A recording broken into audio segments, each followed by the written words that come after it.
TDP కేంద్ర కార్యాలయంపై దాడి కేసులో అరెస్ట్ అయి గుంటూరు జైల్లో ఉన్న మాజీ ఎంపీ నందిగం సురేష్ను వైసీపీ అధ్యక్షుడు జగన్ పరామర్శించారు. ఈ మధ్యాహ్నం గుంటూరు వచ్చిన జగన్ నందిగం సురేష్తో ములాఖాత్ ద్వారా మాట్లాడారు. ధైర్యంగా ఉండాలని నందిగం సురేష్కు సూచించారు. పార్టీ అన్ని విధాల అండగా ఉంటుందని భరోసా ఇచ్చారు. అనంతరం జైలు వెలుపల జగన్ మీడియా సమావేశం నిర్వహించారు. చంద్రబాబు తప్పుల నుంచి దృష్టి మరల్చేందుకే 4 ఏళ్ల నాటి కేసును తిరగదోడారని ఆరోపించారు. అక్రమ కేసు బనాయించి ఒక దళిత నేతను అరెస్ట్ చేశారని ఆగ్రహం వ్యక్తం చేశారు. ఇంత దుర్మార్గపు పాలన ఎక్కడా లేదని అన్నారు. నాటి దాడి ఘటనలో నందిగం సురేష్ పాల్గొని ఉంటే సీసీటీవీ ఫుటేజ్లో కనిపించాలి కదా అని వ్యాఖ్యానించారు. దాదాపుగా 4 సంవత్సరాల కిందట జరిగిన ఘటనలో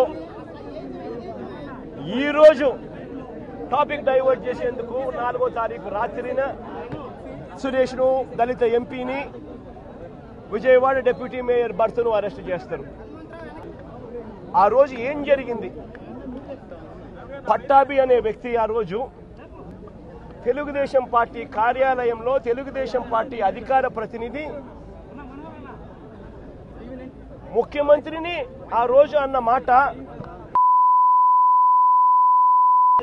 నిజంగా ఆ మాదిరిగా ఒక వ్యక్తి తిడితే రాష్ట్ర వ్యాప్తంగా ఆ ముఖ్యమంత్రిని ప్రేమించే వాళ్ళు ఎవరైనా చెబితేనే వాళ్ళు వచ్చి చేస్తారా? కడుపు మండిన వాళ్ళు, ఈ అన్యాయాన్ని చూడాలనుకునే వాళ్ళు, చూడకూడదు అని అనుకునే వాళ్ళు కొంతమంది తెలుగుదేశం పార్టీ ఆఫీస్ దగ్గరికి వెళ్ళి ధర్నా చేశారు. ధర్నా చేస్తే అటువైపు నుండి తెలుగుదేశం పార్టీ వాళ్ళు తప్పు చేసిందే కాక ధర్నా చేయడానికి వచ్చిన వాళ్ళ మీద దాడి చేయడానికి కూడా ప్రయత్నం చేశారు.